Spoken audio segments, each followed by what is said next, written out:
ஹரே ராம ராம ராம ஹரே ஹரே. கலைமாமணி நாகை முகுந்தன் அவருடைய ஒரு சிறப்பான ஒரு சொற்பொழிவை நாம் அனைவரும் காண இருக்கின்றோம். மிகச் சிறப்பாக ஜனரஞ்சகமாக மக்களுடைய மனதில் சென்று பதியக்கூடிய அளவுக்கு பிரசங்கம் செய்யக்கூடியவர் காஞ்சி மகா பெரியவர். இவரை பேங்கர் பை த டே, ஏன்னா இவர் கரூர் வைசியா பேங்க்கில் மக்கள் தொடர்பு, இப்போவும் அந்த மக்கள் தொடர்பு இன்றைக்கும் அவருக்கு இருந்துன்னு தான் இருக்குது. மக்கள் தொடர்பில் எனக்கு பெரியவா சொன்ன ஒரு அருமையான ஒரு வாக்கியம். அந்த மக்கள் தொடர்பு இன்றும் அவர் தொடர்ந்து இந்த சமுதாய பணியினை அவர் மிகச்சிறப்பாக செய்து கொண்டு வருகிறார். அவர் கூறியது banker by day and Bhagavathar by night என்ற ஒரு அருமையான ஒரு விளக்கத்தை அவருக்கு அளித்திருக்கின்றார். ஒரு மிகச்சிறப்பான ஒரு அருமையான ஒரு நிகழ்ச்சி இது. இந்த நிகழ்ச்சியிலே நீங்கள் அனைவரும் வந்திருக்கின்றீர்கள். உங்கள் அனைவரையும் கல்யாண நகர் அசோசியேஷன் சார்பாக அன்போடு உளமாற வருக வருக என்று அன்போடு வரவேற்கின்றோம். மாருதியின் மகிமை என்ற தலைப்பிலே இன்றைய தினம் இங்கே சொற்பொழிவு ஆற்ற அவர்கள் வருகை புரிந்திருக்கின்றார்கள். அவர்களையும் அவர்கள் துணைவியாரையும் அன்போடு வருக வருக என்று மனமாற வரவேற்று, இதைத் தொடர்ந்து இன்னும் பல நிகழ்ச்சிகள் இங்கே நடத்தவிருக்கின்றார். என்று அவருக்கு நேரம் கிடைக்கின்றதோ அன்றைய தினம் நாம் அந்த நிகழ்ச்சிகளை பலவிதமான தலைப்புகளை நடத்த இருக்கின்றோம். முக்கியமான காரணமே என்னவென்றால், இன்றைய தினம் இது நமக்கு அவசியம் தேவைப்படுகின்ற ஒரு சொற்பொழிவு. எவ்வளவு முயற்சி செய்தாலும் இந்த இந்து தர்மத்தையும் சனாதன தர்மத்தையும் யாராலும் ஒழிக்க முடியாது என்பது உண்மை. இருப்பினும் சற்று சோர்ந்து போய் இருப்பவர்களுக்கு இவரை போன்றவருடைய சொற்பொழிவு மீண்டும் தெம்பை ஊட்டக்கூடிய ஒரு விஷயம். இதை நாம் நிச்சயமாக காப்பாற்ற வேண்டும். இந்த சனாதன தர்மத்தையும் இந்து தர்மத்தையும் நாம் நிச்சயமாக ஒரு கடமையாக நினைத்து அதை போற்றி காக்க வேண்டும் என்ற அன்பான வேண்டுகோளை உங்கள் முன்பு வைத்து திரு நாகை முகுந்தன் அவர்களை மேடைக்கு வருமாறு அன்போடு அழைத்து இந்த சொற்பொழிவை அனைவரும் கண்டு ரசித்து பலன் பெற்று இறையருளை பெறுவ எல்லாம் உள்ள இறைவனை மனமாற பிரார்த்திக்கிறோம். நாகை முகுந்தன் அவர்களை மேடைக்கு வருமாறு அன்போடு அழைக்கின்றோம். எங்களுடைய இணைச் செயலாளர் திரு வெங்கட்ராமன் அவர்கள் நாகை முகுந்தன் அவர்களுக்கு ஒரு சிறிய பொன்னாடை அடித்து கௌரவிக்குமாறு கேட்டுக்கொள்கிறோம்.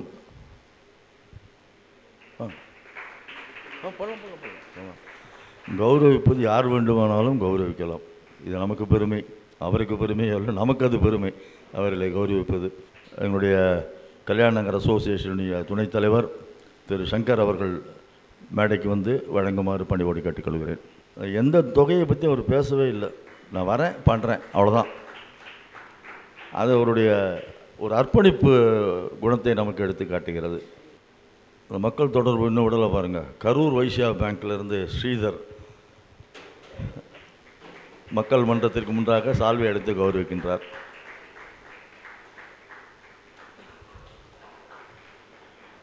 நன்றி.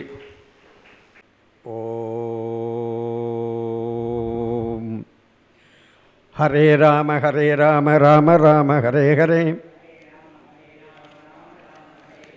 ஹரே கிருஷ்ண கிருஷ்ண கிருஷ்ண ஹரே ஹரே. சர்வத்திர கோவிந்தநாம சங்கீர்த்தனம். ஜெய் ஜானகி காந்தஸ்மரணம். ஜெய ஜெய ராம ராம். ஹரஹர நம பார்வதி பதகே. தென்னாடுடைய சிவனை போற்றி. ஆஞ்சநேய சுவாமிக்கு ஜெய். சத்குரு மகாராஜுக்கு ஜெய். குறை கடலை அடலம்பால் மருகை எய்து குலைகட்டி மறுகரையை அதனால் ஏறி எரி நடுவேல் அறக்கரோடு இலங்கை வேந்தன் இன்னுயிர் கொண்டவன் தம்பிக்கரசும் ஏந்து திருமகளோடு இனிதமர்ந்த செல்வன் தன்னை தில்லை நகர் திருச்சித்திரங்கூடன் தன்னுள் இனிதமர்ந்து அரசு செய்தான். அடிசூடும் அரசையல்லால் அரசாக எண்ணேன் மற்றரசுதானே.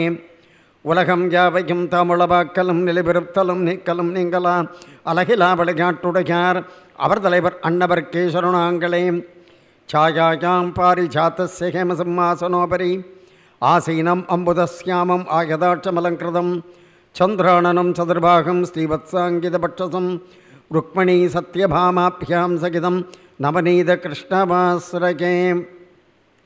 எல்லாம் வல்ல எம்பெருமானுடைய தனிப்பெரும் கருணையினால் நம்முடைய ஏற்றமிகு கல்யாண நகர் அசோசியேஷன் சார்பில் இன்றைய தினம் அடியேன் மாருதி மகிமை என்ற தலைப்பில் உங்கள் மத்தியில் அடியனுடைய உபன்யாசத்தை சொற்பொழிவை தொடங்குவதற்கு முன்பாக அடியனை தமிழில் பேச வைத்து இயக்கி வைத்து கொண்டிருக்கக்கூடிய குருமணி, குடமணி, கும்பமணி, தமிழ்மணி, ஹத்திமாமணி இவருடைய பாதார விந்தங்களையும் அடியனுடைய குருநாதர் புலவர்த்தலகம் கீரனவர்களுடைய திருவடித்தாமரைகளையும் வணங்கி இங்கு அரங்கத்தில் அமர்ந்து கொண்டிருக்கக்கூடிய பக்தர்கள், மெய்யன்பர்கள், தாய்மார்கள் அனைவருக்கும் நிர்வாக பெருமக்களாக விளங்கக்கூடிய போற்றுதலுக்குரிய திருவாளர்கள், தலைவர் doctor S M. Srinivasan, vice president V. Thyagarajan, vice president Sri V. Shankar, secretary Sri K. Parthasarathy, joint secretary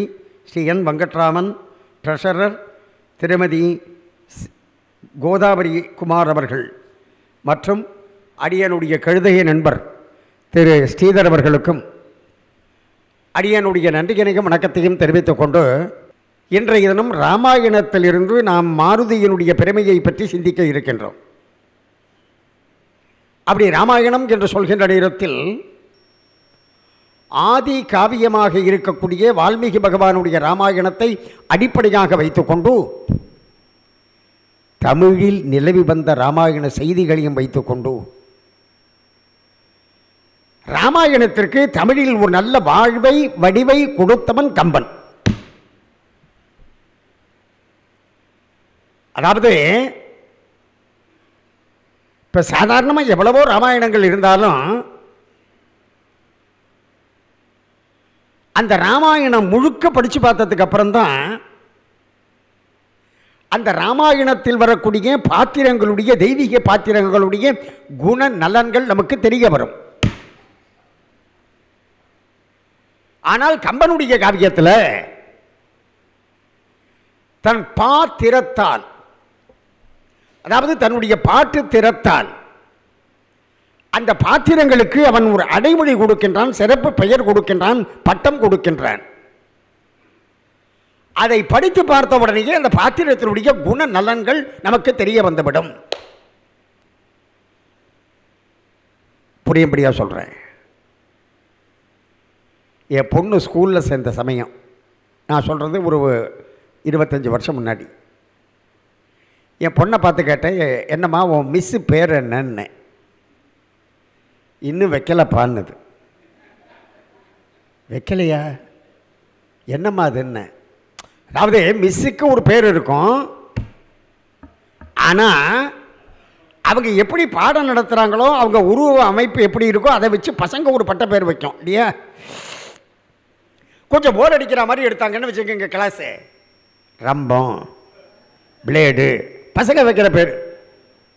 அவங்களே கிடுகிடுன்னு உயரமாக இருந்தாங்கன்னா ஒட்டகச்சிவிங்கி, ஏதோ அந்த குழந்தைகள் ஒரு ஐடென்டிஃபிகேஷனுக்காக அப்படி அடையாளத்துக்காக பேர் வைக்கிறதில்லை அந்த மாதிரி.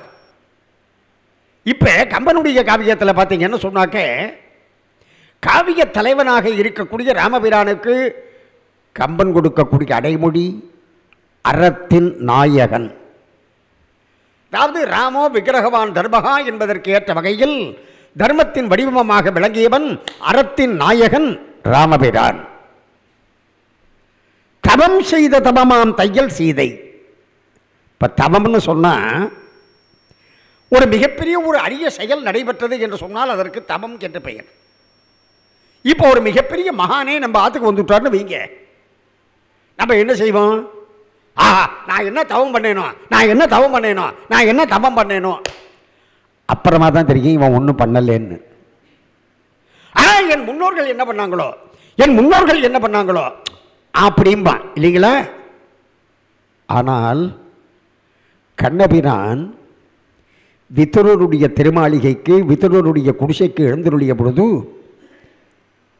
கண்ணபிரானை பார்த்து விதுரர் சொன்னார், நான் என்ன தவம் செஞ்சேனோன்னு சொல்லலை, என் முன்னோர்கள் என்ன தவம் செஞ்சாங்களோன்னு சொல்லலை, இந்த குடிசை என்னப்பா தவம் பண்ணித்து நீ வரத்துக்கு. எப்படி என்னமா தவம் செய்தது இச்சிறுகுடில் வார்த்தையை கவனிங்க, ரெண்டு அர்த்தம். என்னமா தவம், எப்படி தவம் செய்தது. இப்போ இதே மேடையிலேயே சகோதரி சுதா ரகுநாதன் பாடினாங்கன்னா நீங்கள் கேட்குறவங்க என்ன சொல்லுவீங்க? ஆஹா என்னம்மா பாடுறாங்க சொல்கிறீங்களா இல்லையா? அந்த மாதிரி என்னமா தவம் செய்தது ஒரு அர்த்தம். இன்னொன்று, என்னமா தவம் செய்தது இச்சிறுகுடில், எவ்வளவு மிகப்பெரிய தவம் செய்தது இந்த குடிசை என்று. அப்படி அந்த தவம் என்றாலே அது மிகப்பெரிய ஒரு செயல். அந்த தவமே தவம் செய்ததாம். எதற்கு? பிராட்டியை பெறுவதற்காக, ஜெகன்மாதா சீதா பிராட்டியை பெறுவதற்காக தவம் செய்த தவமாம் தையல் சீதை. முழுதுணர் புலவன் விபீஷணன். இப்போ ஒரு பாத்திரம் ஆரண்ய காண்டம் தொடங்கி பேசப்படுகின்றது. யார்? வாரணம் பொருத மார்பன் வரையினை எடுத்த தோழன் நாரத மணிவர்க்கேற்பன் அயம்பட உரைத்த நாவன் தாரணி மபுளி பத்துடையவன் சங்கரன் கொடுத்த வாளை உடையவன் இந்திரருக்கு இந்திரன் எழுதலாகலா சுந்தரன் முக்கோடி வாழ்நாளை உடையவன் எக்கோடி யாராலும் வெலப்படா என கொடுத்த தவத்தை உடையவன் பொன்னாடை புனைந்தானும் பூவினானும் நடியும் பலத்தார் அல்லர் தேவரணி இங்கே யாவரணி நாட்ட முடியும் வெள்ள நீர் உலகத்தை ஆள்கின்றவன் வேகங்கள் எட்டும் வென்றவன் என்று சொல்லப்படக்கூடிய ராவணன்.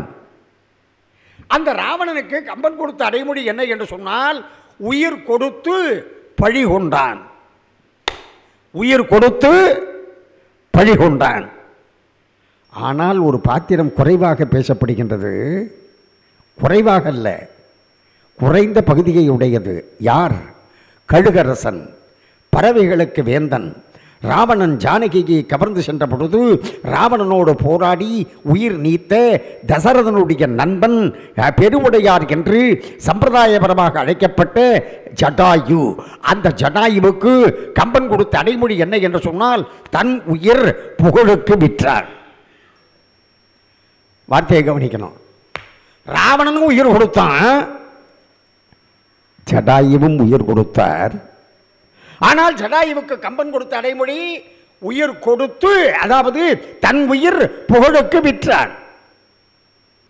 ராவணனுக்கு உயிர் கொடுத்து பழி கொண்டான் அல்லவா? ஆகையினால் அந்த அடைமொழியை பட்டப்பெயரை பார்க்கின்ற பொழுதே நமக்கு அந்த பாத்திரங்களுடைய குணநலன்கள் நமக்கு தெரிய வந்து விடுகின்றது அல்லவா? அந்த அடிப்படையில் இன்றைக்கு நாம் காண இருக்கின்ற மாருதி, அந்த மாருதிக்கு கம்பன் கொடுக்கக்கூடிய அடைமொழி இரண்டு. என்ன என்று சொன்னால், ஒன்று சொல்லின் செல்வன், இது எல்லாருக்கும் தெரியும். அடுத்தது தர்மத்தின் தனிமை தீர்ப்பான், அதைத்தான் இன்னைக்கு நம்ம விளக்க போறோம். தர்மத்தின் தனிமை தீர்ப்பான். நான் இந்த நிகழ்ச்சியில் அப்படி உட்கார்ந்து பேசுறதுக்கு முன்னாடி நண்பர் என்னை அறிமுகப்படுத்தி பேசுகின்ற பொழுது, இவர் பலமுறை இங்கு வர வேண்டும், வருகை தந்து பேச வேண்டும் என்றெல்லாம் குறிப்பிட்டார். அடியேனும் ஆவலோடு காத்து கொண்டிருக்கின்றேன். காரணம், உங்களை போன்ற நல்ல ரசிகர்களை பார்ப்பது என்பதே எங்களுக்கு மிகப்பெரிய பலம் அல்லவா? ஆனால் அடுத்த தடவை நான் வர்றப்ப நீங்கள் என்ன செய்யணும்? உங்கள் வீட்டில் இருக்கக்கூடிய இளைஞர்கள், குழந்தைகள் ஆகியோரை அழைத்து கொண்டு வர வேண்டும். அழைத்து கொண்டு வர வேண்டியது உங்கள் பொறுப்பு. அவங்கள உட்காத்தி வைக்க வேண்டியது என் பொறுப்பு. புரிஞ்சிச்சா? அடைச்சிக்கிட்டு வர வேண்டியது உங்கள் பொறுப்பு. எங்க சார் இப்போ பசங்கள்லாம் வரேங்குது, எல்லாம் செல்ஃபோனை வச்சுக்கிட்டு யூடியூப்லையே பார்த்துக்கிட்டு அப்படின்னு. அந்த மாதிரி நம்ம இப்போ அதை விட்டுட்டோம்னு வைங்க, என்னாகும்? நாளைய சமுதாயம் என்பது நம்மை பார்த்து, அந்த குழந்தைகளை நம்மை பார்த்து, ஆஹா எங்களுக்கு இவற்றையெல்லாம் சொல்லிக் கொடுக்காமல் போய்விட்டீர்களே, தெரியாமல் போய்விட்டது என்று நம்மை பார்த்து நாளைய தினம் சபிக்கும். காரணம் என்ன என்று சொன்னால், பக்தியும் ஒழுக்கமும் இளமையாக இருக்கிறப்பயே வரணும். வயசானதுக்கு அப்புறம் பக்தியும் ஒழுக்கமும் வந்து என்ன வராட்டி என்ன இல்லையா? இளமையாக இருக்கிறப்ப வந்தாதான். அதுக்காக தான் குழந்தைகளை கூட்டிட்டு வாங்கன்னு. இதை ராமகிருஷ்ண பரமஹம்சரை பார்த்து சுவாமி விவேகானந்தர் கேட்டார், பக்தியும் ஒழுக்கமும் இளமையில் வந்தால் நல்லதா, முதுமையில் வந்தால் நல்லதா? இப்போ பாதி பேர் என்ன பண்ணுவாங்க, ஆஃபீஸ் போகிற அவசரத்தில் என்னால் பூஜை கீஜை ஒன்றும் பண்ண முடியல சார், எல்லாம் ஆஃப்டர் ரிட்டையர்மெண்ட் பார்த்துக்கலாம்னு இருக்கேன் அப்படின்னு. அதுக்குள்ள கடவுளே இவனை உலகத்தை விட்டு ரிட்டையர் பண்ணிவிட்டா இல்லையா? ஆகையினால் இளமையா இருக்கிற பையன் வந்தா தான் அந்த காலத்துக்கு நல்லது.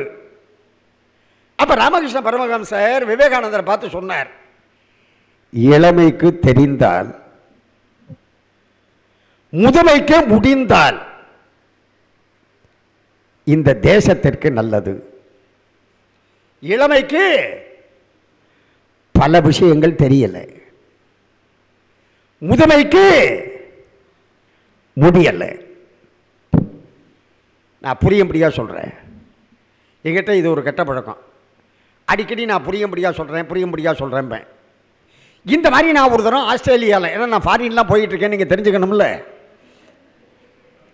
நான் ஆஸ்திரேலியாவில் மெல்பர்னில் சொற்பொழிவு பண்ணிக்கிட்டு இருக்கிறப்ப புரியும்படியாக சொல்கிறேன்னு எழுத்தாப்பில் உட்காந்துருந்த ஒரு குழந்தை, என்ன அங்கிள் இது வரைக்கும் சொன்னது உங்களுக்கே புரியலைன்னு இப்போ தான் புரிஞ்சதான்னு. அந்த மாதிரி இல்லைடா கண்ணு, இந்த பர்டிகுலர் செக்மெண்ட்டை புரியும்படியாக சொல்கிறேன்னு அர்த்தம். விளக்குதா? கவனிங்க. இப்போ அதாவது நான் ஒரு 2 வருஷம் முன்னாடி வெஸ்ட் மாம்பலத்தில் அயோத்தியா மண்டபத்தில் திருப்பாவை உபன்யாசம், மார்கழி மாதம், ஒரு மாதம் ஃபுல்லாக. என்னோட உபன்யாசம் ஹிந்து பேப்பரில் என்கேஜ்மெண்ட்டில் எங்கே வந்தாலும் அதை பார்த்துட்டு வெஸ்ட் மாம்பலம் போஸ்டல் காலனியில் 4th கிராஸில் இருக்கிற அன்பர், அவர் பேர் ராஜகோபாலன், இன்னைக்கு ஞாபகம் இருக்கு எனக்கு, அப்படி எழுத்தாப்பில் வந்து உட்காந்துருவார். நான் சொன்ன விஷயத்தையே சொன்னாலும் அடுத்த ஜோக்கையே அடித்தாலும் அவர் என்ன பண்ணுவார் தெரியுமா? எழுத்தாப்பில் உட்காந்துருக்கிறவர் அப்படி தலையாட்டுவார், அப்படி கையை தட்டல ஆரம்பிப்பார். ஆமாம், எழுத்தாப்பில் இருக்கிற ஆடியன்ஸு கையை தட்டி உற்சாகப்படுத்தினா தான் எங்களுக்கு குஷியாக இருக்கும் இல்லையா? நீங்கள் பார்த்துருக்கலாம், நான் ஆரம்பித்து 10-15 நிமிஷத்தில் பேசுகிறப்பையே ஒரு 20 தரமாவது என் கையை தட்டியிருப்பேன் இல்லையா? இதே மாதிரி நான் லண்டனில் ஈஸ்ட் ஹாமில் மகாலட்சுமி கோவிலில் உபன்யாசம் பண்ணுறப்ப எழுத்தாப்பில் ஒரு குழந்தை, என்ன அங்கிள் நீங்கள் தட்டி தட்டி பேசுகிறீங்கன்னுது. நான் சொன்னேன், எழுத்தாப்பில் இருக்கிறவா தட்ட மாட்டேங்கிறா, அதனால நானே தட்டிக்கிறேன்னு. புரிஞ்சுதா? எனவே இப்போ கவனிங்க, அவர் எழுத்தாப்பில் உட்காந்துருந்து அப்படி தலையாட்டுவர், ரசிப்பர். அந்த மாதிரி இருக்கக்கூடிய அன்பர். அயோத்தியா மண்டபம் அவர் வீட்டுக்கு பக்கத்துலேயே இருக்குது. திருப்பாவை உபன்யாசம் ஆரம்பித்து 3 நாள் ஆச்சு. என்னையா அவரை காணுமேன்னு நான் மனசுக்குள்ளே வாட்ஸ்அப்பையும் மெசேஜ் வரல.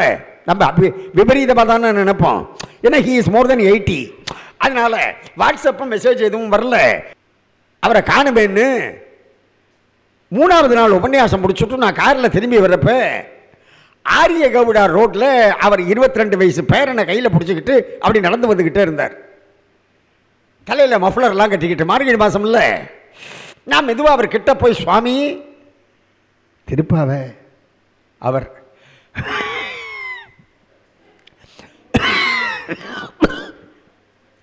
வீசிங் முடியலைன்னார். முதுமைக்கு முடியலை. நான் அவர் பேரனை பார்த்து கேட்டேன், என்னப்பா நீயாவது திருப்பாவைக்கு? அவனுக்கு திருப்பாவைகளை பார்த்து கொண்டு இருப்பதற்கே நேரம் பத்தல, இதில் திருப்பாவையாவது திருவம்பாவையாவது நீங்கள் மேலே போங்க சார்ன்றான். இளமைக்கு தெரியலை, முதுமைக்கு முடியலை, இளமைக்கு தெரியலை அல்லவா? எனவே இப்போ அதுக்கு ராமகிருஷ்ண பரமஹம்சர் என்ன அழகாக கருத்து சொன்னார் தெரியுமா? அதுக்கு முன்னாடி ஒரு சின்ன சம்பவத்தை சொல்கிறேன், நடந்த சம்பவம். அதாவது இப்போ நவராத்திரி வந்ததுன்னு சொன்னால் எல்லாருக்கும் குஷி இல்லையா? இல்லையாம்மா? ஏன்? சுண்டல், மெயினாக சுண்டல். நவராத்திரி வந்ததுன்னா ஒரு கெட்டு குதிர். அந்த காலத்திலலாம் லேடிஸுக்கு கெட்டு குதிரை கிடையாது, நவராத்திரி. இதுதான் கெட்டு குதிர்னு ஒரு சோசியல் ஆங்கிளோட அந்த செலிப்ரேஷன் பண்ணணும்னு அந்த ஃபங்க்ஷனை வச்சாங்க நம்ம முன்னோர்கள். அதனால் நம்ம முன்னோர்கள் இருக்காங்களே, அவர்கள் பெண்களை அடிமைப்படுத்தலை. கவனிக்கணும், பெண்களுக்கும் சுதந்திரம் கொடுத்து நவராத்திரி போன்ற விழாக்களை நடத்த வேண்டும் என்று தன் பெண்ணை ரங்கநாத பெருமானுக்கு திருமணம் செய்து கொடுத்தார். ஆகையினாலே அவர் பெரியாழ்வார் என்று அழைக்கப்பட்டார். நான் மதுரையில் நவராத்திரிக்கு நான் எங்கே விட்டேனோ வந்துடுவேன். நவராத்திரியில் தானே விட்டேன். நான் நவராத்திரிக்கு உபன்யாசத்துக்கு போயிருந்தேன். நான் எங்கேயாவது தொடர் சொற்பொழிவுன்னு சொன்னாக்க, 10 நாள் சொற்பொழிவுன்னு சொன்னாக்க, அதில் ஒரு ஃபுட் நோட் ஒன்று போடுறது. இப்பெல்லாம் கடைசி 15 நிமிஷம் கொஸ்டின் ஆன்சர், கேள்வி பதில். ஏன்னா இளைஞர்கள் இழுக்கணும்ல. பகுத்தறிவு என்று சொன்னால் என்னுடைய கருத்து இல்லை என்பதற்கு அறிவே வேண்டாம், இருக்குன்னு சொல்கிறதுக்கு தான் அறிவு வேணும். ஃபோட்டோகிராஃபர் சார் புரியும்படியாக சொல்கிறேன், இது வாட்டர், ஏன்னா அவர் நல்ல ஆங்கிளில் ஃபோட்டோ எடுக்கணும்ல. இது வாட்டர் H2O, இது வாட்டர் H2Oன்னு ப்ரூவ் பண்ணுறதுக்கு எனக்கு அறிவு வேணும் இல்லையா? இது தண்ணி இல்லைன்னு சொல்கிறதுக்கு அறிவா வேணும். அந்த மாதிரி கடவுள் இருக்குன்னு சொல்கிறதுக்கு அறிவு வேணுமே ஒழிய கடவுள் இல்லை என்று சொல்வதற்கு அறிவே வேண்டாம் என்பதுதான் என்னுடைய கருத்து. அடுத்தது இப்போ நான் விஷயத்துக்கு வர கவனிங்க. அந்த பகுத்தறிவு சிங்கமெல்லாம் கேள்வி கேட்கறதுக்கு இந்த பையன் என்ன பண்ணால், நான் நவராத்திரிக்கு மதுரையில் மீனாட்சி கோவிலுக்கு சொற்பொழிவுக்கு போயிருந்தப்ப அதே மாதிரி ஃபுட் நோட் போட்டிருந்தேன், கடைசி 15 நிமிஷம் கேள்வி பதில்னு. அந்த பையன் என்ன செஞ்சான், ஒரு கேள்வி ஒன்று எழுதி அனுப்பிச்சிருந்தான். என்ன எழுதி அனுப்பிச்சிருந்தான், சரஸ்வதி பூஜை அன்னைக்கு நம்ம நவராத்திரியில் சரஸ்வதி பூஜை வந்தால் மாணவர்களுக்கு ரொம்ப குஷி. ஏன் சொல்லுங்க, அதான் புஸ்தகத்தெல்லாம் பூஜையில் வச்சுட்டு படிக்க வேண்டாம் அப்படின்னுட்டு அவன் அதைத்தான் கேள்வியாக கேட்டிருந்தான். இந்த மாதிரி சரஸ்வதி பூஜை அன்றைக்கி புஸ்தகத்தெல்லாம் பூஜையில் வச்சுட்டு படிக்க வேண்டாம்னு சொல்லியிருக்காங்களே, இது நியாயமா அப்படின்னு அவன் கேட்டான். நான் அந்த மாதிரி கேட்ட பையனை பார்த்து, தம்பி உங்ககிட்ட செல்ஃபோன் இருக்கான்னு. யார்கிட்ட தான் செல்ஃபோன் இல்லை. ஒரு நேரம் எடுத்து காமிச்சான். தம்பி அந்த செல்ஃபோனை இப்போ இங்கே யூஸ் பண்ணாத, புரியுதா, இப்போ இங்கே யூஸ் பண்ணாத அப்படின்னு சொல்லிவிட்டு, நீ செல்ஃபோனை யூஸ் பண்ணி பேட்ரி ரெட் லெவலில் வந்துருச்சு. பேட்ரி ரெட் லெவல், இனிமேல் யூஸ் பண்ண முடியாது. அதை சார்ஜ் போட்டால் தான் யூஸ் பண்ண முடியும். நீ அந்த செல்ஃபோனை சார்ஜில் போட்டிருக்க, சார்ஜில் போட்டிருக்கிறப்ப செல்ஃபோனை நீ யூஸ் பண்ணுறியா? இல்லைன்னா அதே ப்ராசஸ் தாண்டா சரஸ்வதி பூஜையில். புஸ்தகத்தெல்லாம் பூஜையில் வச்சுட்டு சரஸ்வதியினுடைய அருள்கிற சார்ஜ் அதில் ஏறிக்கிட்டு இருக்கிறப்ப யூஸ் பண்ண வேண்டாம்னு வச்சாங்களே ஒழிய நம்முடைய முன்னோர்கள் முட்டாள் அல்ல. புரிந்ததா? எனவே இப்ப இளமைக்கு தெரியல, முதுமைக்கு முடியல. அதுக்கு ராமகிருஷ்ண பரமஹம்சர் என்ன உதாரணம் சொன்னார் தெரியுமா? அந்த காலத்திலெல்லாம் தயிர் கடைவாங்க, ஞாபகம் இருக்கா? வெண்ணெய் எடுக்கணும்னு ஞாபகம் இருக்கா ஸ்ரீதர்? தயிர் கடை அந்த காலத்தில். இப்போ எங்கே தயிர்லாம் கிடையிறாங்க? இப்போ எங்கேம்மா தயிர்லாம் கிடையிற? அப்படியே கடையிறதா இருந்தாலும் மிக்சியில் போட்டு அடிச்சு விட்றா. இல்லைன்னு சொன்னால் இந்த மாதிரி பாட்டிலில் தயிரை போட்டு நம்ம ஜபம் பண்ணிட்டு இருக்கிறப்பையோ டிவி பார்த்துட்டு இருக்கிறப்பையோ குளிக்கின்ற கடைன்னு நம்மள்ட்ட கொடுத்துட்றா. ஒரு அனுபவத்தில் நான் சொல்கிறேன், கவனிங்க. இப்போ அந்த காலத்தில் தயிர் கடையிறப்ப எப்படி கடைவான்னா, தயிரில் மத்தை போட்டு, மத்துன்னா தெரியுமா? இந்த மைக்கை தலைகடை தொங்க விட்டா இருக்கும் பாருங்க, அதுக்கு பேர் தான் மத்து. அந்த மத்தை போட்டு தயிர் கடைவா. அப்படி தயிர் கடையிறப்ப இந்த பக்கம் ஒரு கயிறு இருக்கும், இந்த பக்கம் ஒரு கயிறு இருக்கும். அது ஆண்டாள் நாச்சியார் கூட பாடுறா. வாசனருங்குடல் ஆட்சியர் மத்தினால் ஓசைப்படுத்த தயிரரபம் கேட்டிலையும், இல்லையா? அதுவே அபிராமி பற்ற பாடுகின்ற பொழுது, ததிகுரு மத்தில் சுழலும் என் ஆவி தளர்வதோர் காலை பாலை என்று. ததினா தயிர், ததிகுரு மத்தில் சுழலும் ஆவி தளர்வதோர் காலை மாலை என்று. அப்படி இப்ப அந்த மத்த இந்த பக்கம் ஒரு கயிறு, இந்த பக்கம் ஒரு கயிறு. அந்த ரெண்டு கயிறு எப்ப வேக வேகமா போகும் தெரியுமா? ஒரு கயிறை மாமியாராவும் ஒரு கயிறை நாத்தனாராவும் நினைச்சுட்டோம்னா, மாமியா நாத்தனா, மாமியா நாத்தனா அப்படின்னு வேக வேகமா போகும் அந்த கயிறு. அந்த மத்தை போட்டு தயிர் கடைவா. அந்த மத்தை போட்டு தயிர் கடையிறப்ப அந்த காலத்தில் எப்ப கடைவா தெரியுமா? அதிகாலை நேரத்தில். அதிகாலைன்னா பிஃபோர் சன்ரைஸ், அதாவது சூரியன் வருவதற்கு முன்பாக. இப்ப அந்த சூரியன் உதிப்பதற்கு முன்பாக மத்தை போட்டு தயிர் கடைவாங்க, அப்பதான் வெண்ணெய் திரண்டு வரும்னு.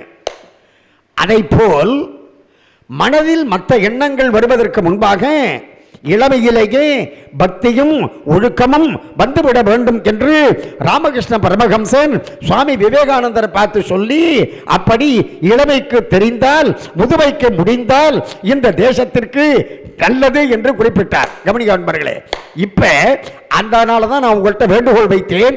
அடுத்த முறை அரிய நிகழ்ச்சிக்கு வருகின்ற பொழுது இளைஞர்களை பெருவாரியாக நீங்கள் அழைத்துக் கொண்டு வர வேண்டும் என்ற அன்பான வேண்டுகோளை வைத்துக் கொண்டு,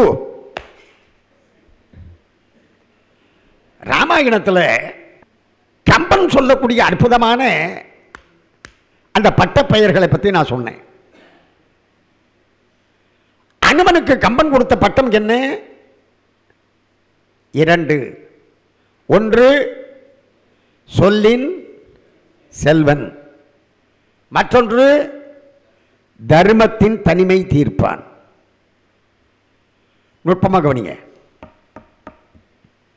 சீதா பிராட்டியை பிரிந்ததற்கு பிறகு ராமாயண கதை தான் உங்களுக்கு நல்லா தெரியுமே. சபரி தந்த கனி உவந்து வனமருவு கவியரசன் கவிக்குலக்கோ. கவின்னா குரங்குன்னு அர்த்தம். சமஸ்கிருதத்தில் கபி அப்படின்னா குரங்கு, தமிழில் கவி அப்படின்னா குரங்கு. சில கவி அப்படி தான் இருக்கான் இன்றைக்கும். கவி என்று சொன்னால் தமிழில் குரங்கு. கவி குலக்கோ, குரங்கு குலத்திற்கு தலைவனாக இருக்கக்கூடிய சுக்ரீவனோடு நட்பு கொள்ள வேண்டும் என்பதற்காக ராமபிரானும் இளைய பெருமாளும் அப்படியே ரிஷிமுக பர்வதத்தை நோக்கி வந்து கொண்டிருக்கின்றார்கள். அங்கதான் சுக்ரீவன் மறைந்து வாழ்ந்து கொண்டிருக்கின்றான், வாலிக்காக பயந்துகிட்டு. அப்ப இந்த 2 பேரும் அந்த காட்டுக்குள்ள என்ட்ரி ஆறப்ப கவனிக்கணும். முதல்ல யாராவது ஃபாரினர்ஸ், அந்த காட்டுக்கு சம்பந்தம் இல்லாதவங்க காட்டுக்குள்ள வந்தாங்கன்னா குரங்குகளுக்கு தான் முதல்ல தெரியுமா. அந்த குரங்குகள் தான் கிரீச் கிரீச்னு சத்தம் போட்டுக்கிட்டு யாரோ சம்திங் அப்படின்னு சொல்லி என்ட்ரி அப்படின்னு அது அங்கேயும் இங்கேயும் ஓடும். இதை வச்சு தான் வீரப்பன் காட்டில் இருந்தப்ப யாராவது அவனை பிடிப்பதற்காக வந்தார்கள் என்று சொன்னால் இந்த குரங்குகள் போன்ற சத்தத்தை வச்சு யாரோ வர்றாங்கன்னு சொல்லி அவன் புது இடத்துக்கு போயிடுவானான். இது வீரப்பனோட ஹிஸ்டரியில் வருது. அதை பார்த்த உடனே நான் ராமாயணத்தில் இதை தான் நினச்சிக்கிட்டேன். எதை? இப்போ ராமபிரானும் இளையவர்மாலும் அந்த காட்டுக்குள்ளே வர்றப்ப என்னாச்சு, குரங்குகள் அப்படி இப்படியும் சப்தமிட, அப்போ சுக்ரீவன் என்ன செஞ்சான், ஒரு பெரிய இந்த மாதிரி ஒரு போர்வையை எடுத்து தலையிலேருந்து கால் வரைக்கும் போத்திக்கிட்டு இருந்தான்.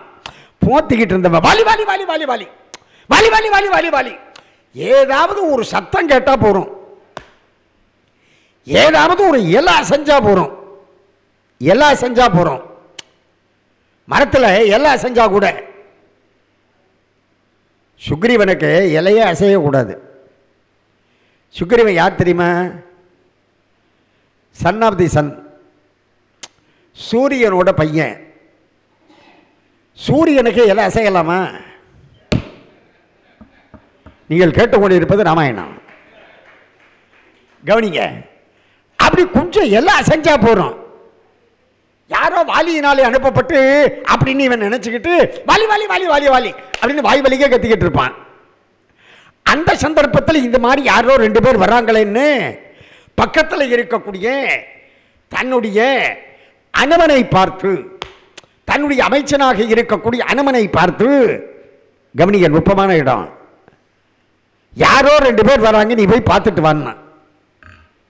அனுமன் என்ன செஞ்சான், நேராக கிடுகிடுன்னு அப்படியே ஒரு பிராமண சிறுவனுடைய வேடத்தை எடுத்துக்கொண்டு, வார்த்தையை கவனிக்கணும், அவன் எடுத்துக்கொண்ட வேடம் என்ன, பிராமண சிறுவன் வேடம், அந்தன சிறுவன் வேடம். ஆனால் மரத்துக்கு மரம் தாவி கொண்டு, கவனிக்கணும், அதாவது இவன் எடுத்துக்கிட்ட வேடமோ பிராமண சிறுவன், ஆனால் மரத்துக்கு மரம் தாவிக்கிட்டு இருக்கான். என்ன அர்த்தம்? என்னதான் வேஷம் கட்டினாலும் இயல்பை மாற்ற முடியாது, பேசிக்காக இருக்கக்கூடிய குணாதிசயங்களை மாற்ற முடியாது அல்லவா? இப்போ நான் பேசிக்கிட்டே இருக்கிறப்ப இப்படி தட்டி தட்டி பேசினேன், என்னை தட்டாமல் பேசுன்னு சொன்னால் முடியாது, பேச்சு வராது. தட்டாமல் பேசுன்னா பேச்சு வராது, ஒவ்வொருத்தருக்கும் இயல்பு இல்லையா?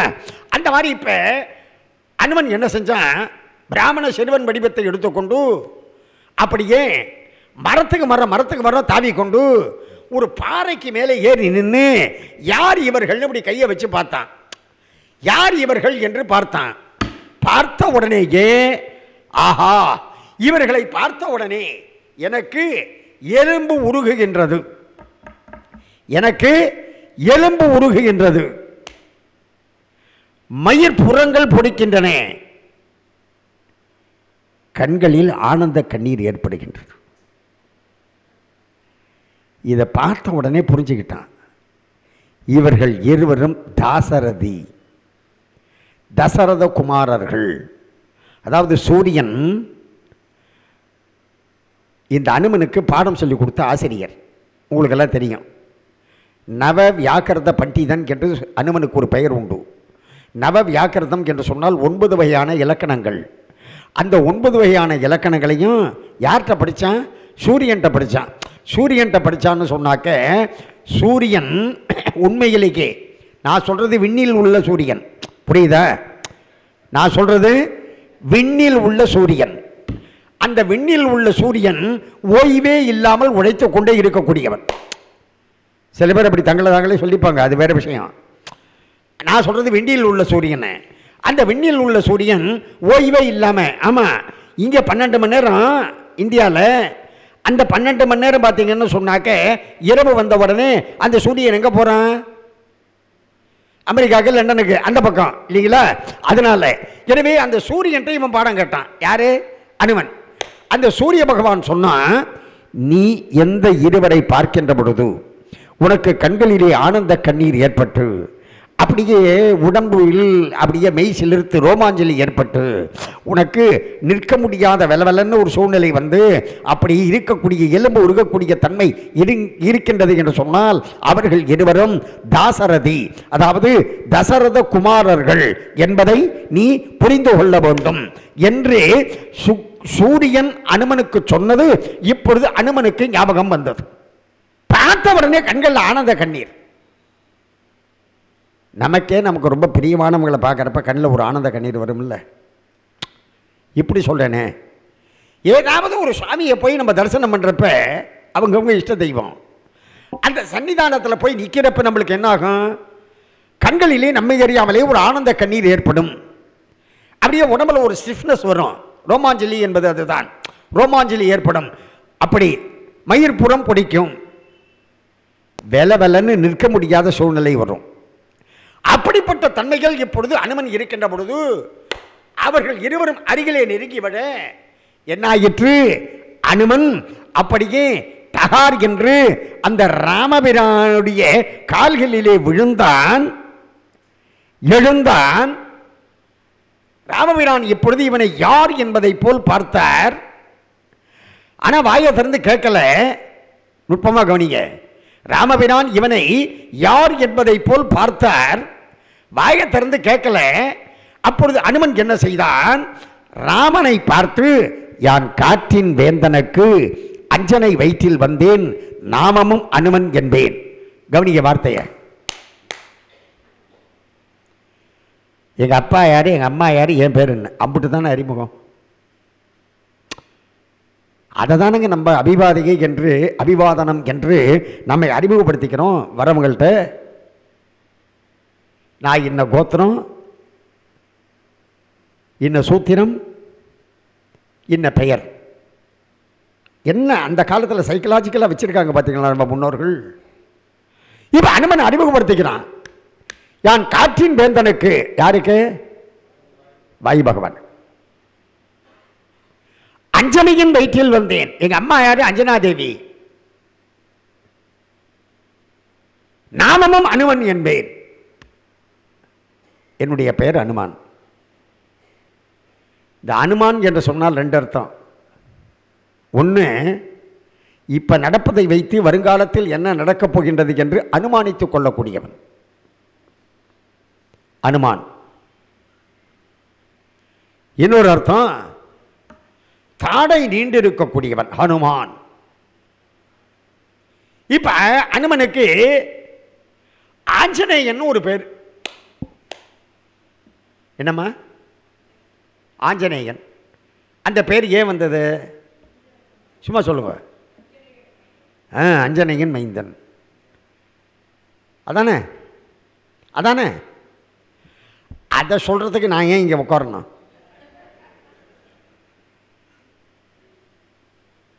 வேற இன்னொரு காரணம் இருக்கலாம் இல்லையா? ஆஞ்சநேயன் என்பதற்கு என்ன காரணம்? இன்னொன்று, அஞ்சனை மைந்தன் ஒன்று. இது மேம்போக்காக இருக்கக்கூடிய மேலோட்டமான கருத்து. ஆனால் ஆஞ்சநேயன் என்பதற்கு அடியனுடைய கருத்து என்ன தெரியுமா? கவனிங்க. இன்னைக்கு அஷ்டமி, இன்னைக்கு மூலா நட்சத்திரம், சனிக்கிழமை, ஆஞ்சநேயரோட நட்சத்திரம். இன்றைக்கி உங்களுக்கு மட்டும் இல்லை, எனக்கு பாக்கியம். இந்த ஆஞ்சநேயரை பற்றி இன்றைக்கி பேசுகிறதுனால, இது நீங்கள் கேட்குறதுனால நம்ம மனசுக்குள்ளே என்னென்ன நினச்சிக்கிட்டு இருக்கிறோமோ சத்தியமான வார்த்தை, அந்த பிரார்த்தனைகள் அனைத்தும் நிறைவேறும்.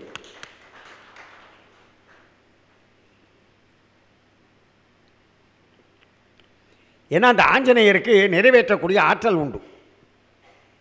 அதனால தான் அவரை பற்றி சொல்கிறப்ப அசாத்திய சாதக சுவாமின்னு, அசாத்தியம் தவக்கிம்பத ராமதூத கிருபாசுந்தோ மத்காரியம் சாதய பிரபோ அப்படின்னு நம்ம கும்பிட்றோம்.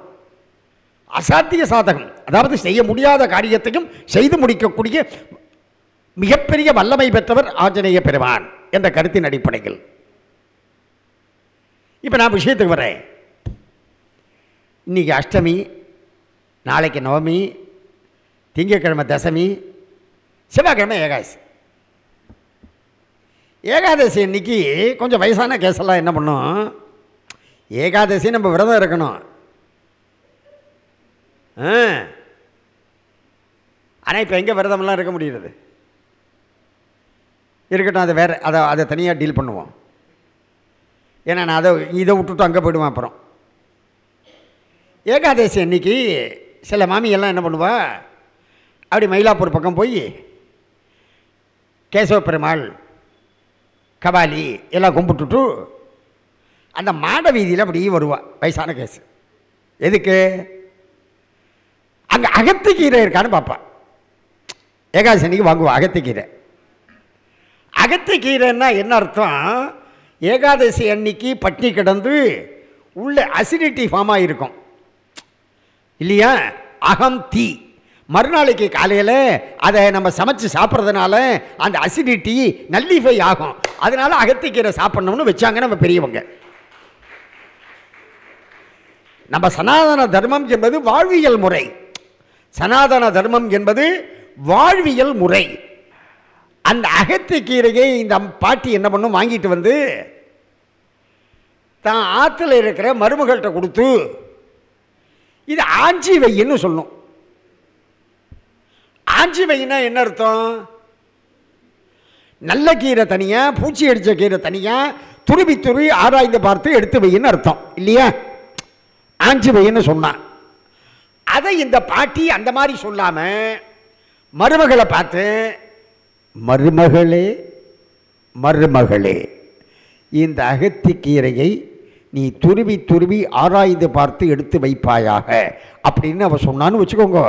உடனே இந்த மருமக பயந்து போய் அவள் புருஷனை பார்த்து, அடாடா உங்கள் அம்மா நேற்று வரைக்கும் நல்லா இருந்தாங்க, இன்றைக்கி ஒரு மாதிரியாக பேசுகிறாங்க அப்படின்னு ஆரம்பிச்சிடுவா இல்லையா? அதனால் அந்த அம்மா என்ன செய்கிறா, அந்த அகத்திக்கீரையை இந்த மருமகள்கிட்ட கொடுத்து இதை ஆஞ்சி வையுங்கிறார். ஆஞ்சி வையின்னா துருவி ஆராய்ந்து பார்த்து எடுத்து வையின்னு அர்த்தம். இப்போ ஆஞ்சநேயன் சொன்னாக்க அடியனுடைய கருத்து என்ன என்றால், சீதை இலங்கையில் எங்கு இருக்கின்றாள் என்று அவன் துருவி ஆராய்ந்து ஆஞ்சி பார்த்த காரணத்தால் அவன் ஆஞ்சநேயன் என்று அழைக்கப்படுகின்றான். எடுத்துக்கொள்ளலாமல்லோ? எனவே இப்பொழுது யான் காற்றின் வேந்தனுக்கு அஞ்சனை வயிற்றில் வந்தேன், நாமமும் அனுமன் என்பேன் என்று இப்பொழுது தன்னை அங்கே அனுமன் அறிமுகப்படுத்திக் கொண்டான். இதுதான் அறிமுகம். சில சமயம் நம்ம ரயிலில் எழுத்த சீட்டில் யாராவது ஒருத்தர் உட்காந்துருப்பார். அவர் எங்கேயோ பார்த்தா மாதிரி இருக்கேன்னு நம்மளுக்கு மனசுல தோணும். அவரை பார்த்த உடனே, சார் உங்களை எங்கேயோ அப்படின்னு ஆரம்பிப்பான். அவர் அடுத்த செகண்ட் என்ன ஆரம்பிப்பார் தெரியுமா? 1984 அவர் 84க்கு போயிடுவார். அவரை திரும்பி 2025க்கு கொண்டு வரத்துக்குள்ள நம்ம செத்தே போயிடும். அதுமாக அறிமுகப்படுத்துவது. அறிமுகம் என்று சொன்னால் யாரு? எங்க அப்பா யாரு, எங்க அம்மா யாரு, என் பேர் என்ன, அவ்வளவுதானே. எனவே இப்பொழுது யான் காற்றின் வேந்தனுக்கு அஞ்சனை வயிற்றில் வந்தேன், நாமமும் அனுமன் என்பேன் என்று அனுமன் தன்னை அங்கே அறிமுகப்படுத்தி கொண்டதற்கு பிறகு கவனிக்கணும் அன்பர்களே, அந்த வார்த்தையை கேட்ட அடுத்த செகண்டு ராமபிரான் என்ன செய்தார்? அருகிலே இருக்கக்கூடிய இளையபெருமா லக்ஷ்மணனை பார்த்து, லக்ஷ்மணா, இவன் பேசுவதை பார்த்தார், இவன் சொல்வதை பார்த்தார், இல்லாத உலகத்தெங்கும் இங்கு இவன் இசைகள் கூற, இசைகள்னா பேசுவதன் அர்த்தம், இங்கு இவன் இசைகள் கூற, இவன் கல்லாத கலையும் வேத கடலுமை எனும் காட்சி இவன் சொல்லாலே தோன்றிற்று அன்று, யார்கொல் இச்சொல்லின் செல்வன் வில் ஆர் தோல் இளைய வீர விரிஞ்சனோ விடை வல்லானோ என்று, விரிஞ்சனோ விடை வல்லானோ யார்கொல் இச்சொல்லின் செல்வன் என்றார். என்ன அர்த்தம்? இப்பொழுது அனுமன் பேசிய வார்த்தையை கேட்ட உடனேயே, ஆமாம் சார், ஒருத்தர் பேசுகிற வார்த்தையை வச்சு அவர் எப்படி என்ன குணம் அப்படின்னு நம்ம கண்டுபிடிச்சிடலாம் இல்லையா? அப்படி அறிமுகப்படுத்தி கொண்ட அந்த பாங்கை வைத்தே இவன் விரிஞ்சனோ விதை வல்லானோ, வார்த்தையை கவனிக்கணும். விரிஞ்சனோன்னா பிரம்மாவோ, விடை வல்லானோ என்றால் காளை மாட்டின் மீது அரவணைத்திருக்கக்கூடிய சிவனோ. கவனிக்கணும். ஏன் பெருமாள்னு சொல்லலை? இங்கே பெருமாளை சொல்லலை. பெருமாள் தான் இந்த கேள்வி கேட்கிறார். ராமன் தானே பெருமாள்.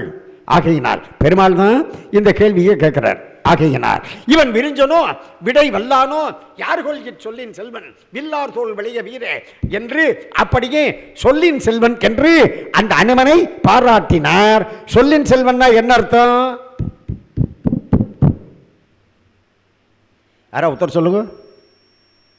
இவ்வளவு வருஷமா ராமாயணம் கேட்கிறீங்களோ இல்லையோ, சும்மா சொல்லுங்கம்மா. என்னம்மா? அப்புறம் இருக்கட்டும். என்னம்மா? நான் ரெண்டுத்துக்குமே அர்த்தம் சொல்கிறேன். இப்போ நான் ஏன் ஆடியன்ஸ்கிட்ட கேள்வி கேட்குறேன்னா, இதை நான் மேதகு கலாம் சார்கிட்ட கற்றுக்கிட்டேன். எங்கள் வாத்தியார் கீரன்ட்ட பேச கற்றுக்கிட்டேன். ஆடியன்ஸை நம்ம கூட கூட்டிகிட்டு போகணுங்கிறதுக்கு கலாம் சார்கிட்ட கற்றுக்கிட்டேன். ஆடியன்ஸை நம்ம கூட கூட்டிகிட்டு போனோம்னா எங்கள் வீட்டுக்கு மடிப்பாக்கத்துக்கு இல்லை, சப்ஜெக்டில். ஏன்னா நீங்கள் ஏதோ ஒரு உலகத்தில், நான் ஏதோ ஒரு உலகத்தில் இருக்கக்கூடாதுல்ல. நான் என்னை மறந்து இந்த மாதிரி சப்ஜெக்டை டீல் பண்ணிக்கிட்டு இருக்கிறப்ப நீங்களும் உங்களை மறந்து இவன் எப்போயா முடிப்பான், நம்ம எப்போயா போவோம் அப்படின்னு நீங்களும் நினச்சிக்கிட்டு இருக்கக்கூடாதுல்ல. அதனால I want to carry the audience along with me. எனவே இப்போ சொல்லின் செல்வன் என்பதற்கு இரண்டு பேர் மிக அழகாக, அதாவது சொல்வதை செய்பவன், சொல்வதை செய்பவன் இவங்க சொன்னாங்க. சொல்லின் செல்வன் என்று சொன்னால் அவர் சொன்னார் சொல்லாற்றல் மிக்கவன். இந்த ரெண்டுமே அனுமனுக்கு பொருந்தும். சொல்லின் செல்வன் என்று சொன்னால் சொல்லாற்றல் மிக்கவன் என்பது இந்த சொல்லுன்னு அப்படி பயன்படுத்தணும். இந்த இடத்துல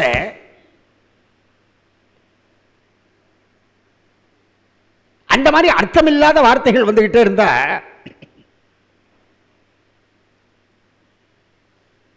அதாவது வார்த்தைகளே இல்லாமல் சும்மாவாவது பெருட்டு பேசிக்கிட்டே இருந்தான்னா அந்த கலையை 1967 வாக்கில் சில பேர் ஆரம்பித்தாங்க. உங்களுக்கெல்லாம் புரிஞ்சிருக்கும். ஒரு 50 வயசுக்கு மேலே உள்ளவங்களுக்கு புரியும்.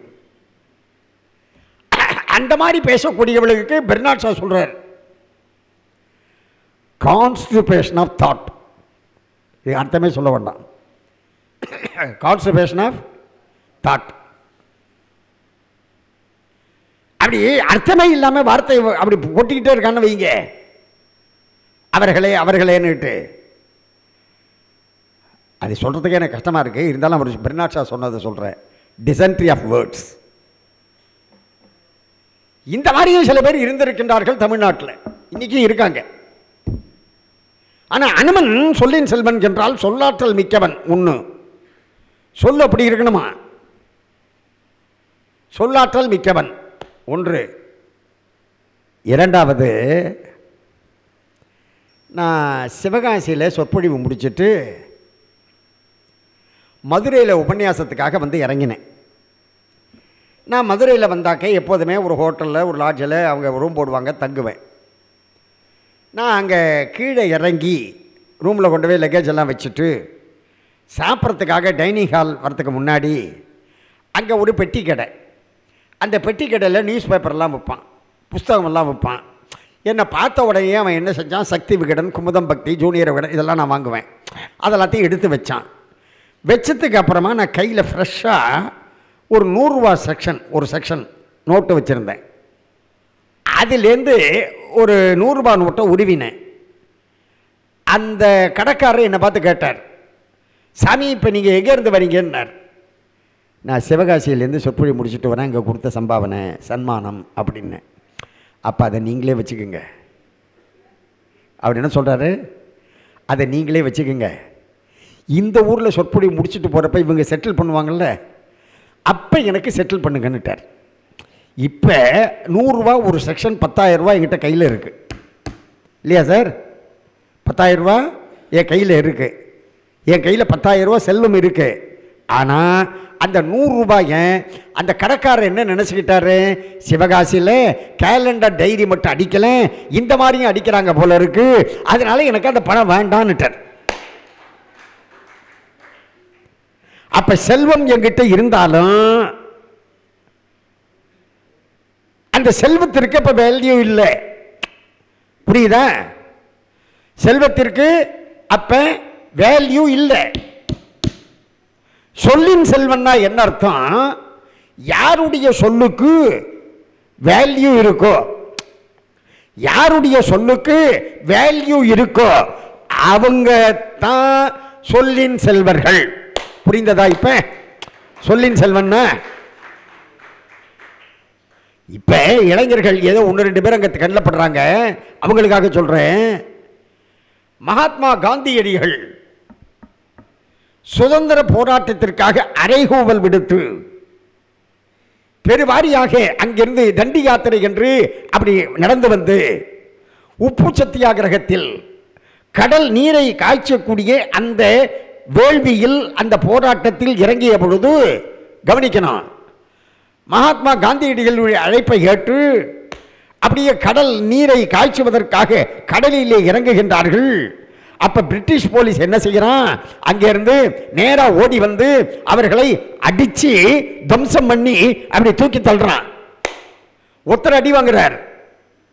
அதை பார்த்துட்டு பாக்கி பேர் என்ன பண்றாங்க, 1 by 1 வர்றாங்க. கவனிக்கணும், அடி வாங்குவதற்காக 1 by 1 வந்து அடி வாங்கி அங்க போய் விழுறாங்க. புரியுதா? அங்க போய் விழுறாங்க. அப்ப அன்பர்களே, மகாத்மா காந்தி 200 ரூபாயோ 500 ரூபாயோ கொடுத்து இந்த போராட்டத்திற்கு வாருங்கள் என்று யாரையும் அழைக்கவில்லை. புரிந்ததா? அவருடைய சொல்லில் ஆத்மா இருந்தது, அவருடைய சொல்லுக்கு செல்வாக்கு இருந்தது. மூதறிஞர் ராஜாஜி அவர்கள் வேதாரண்யத்தில் போய் அவர் என்ன செய்தார், உப்பு சத்தியாகிரகம் நடந்த பொழுது அவருக்கு அப்படி உப்பு காய்ச்சுவதற்காக இறங்கினார். அவரையும் பிரிட்டிஷ் போலீஸ் அடிச்சான். அவர் பின்னாலே சென்ற ஆயிரக்கணக்கான அப்படி சுதந்திர போராட்ட வீரர்கள் அடிபட்டார்கள். ராஜாஜியும் 500-1000 கொடுத்து கூட்டத்தை கூட்டிட்டு போல. புரியுதா? காரணம், அவர்களுடைய சொல்லில் ஆத்மா இருந்தது, அவருடைய சொல்லுக்கு செல்வாக்கு இருந்தது. எவ்வளவு மகத்தான தியாகத்தை செய்து நம்ம பெற்றிருக்கோம் இந்த சுதந்திரத்தை. ராஜாஜி அவர்கள் கவர்னர் ஜெனரலா இருந்தவர். அவர் கருப்பு கோட்டை போட்டுக்கிட்டு கோர்ட்ல நின்னார்னு சொன்னா பல லட்சங்கள் சம்பாதிக்கலாம். ஆனால் பல லட்சங்கள் சம்பாதிப்பது என் லட்சியம் அல்ல என்று அதை தூக்கி எறிஞ்சுட்டு வெளியில வந்தாரு. இருக்கட்டும், அது வேற விஷயம். இப்ப நம்ம விஷயத்துக்கு வந்துடுவோம். சொல்லின் செல்வன் என்று சொன்னால் சொல்லுக்கு செல்வாக்கு.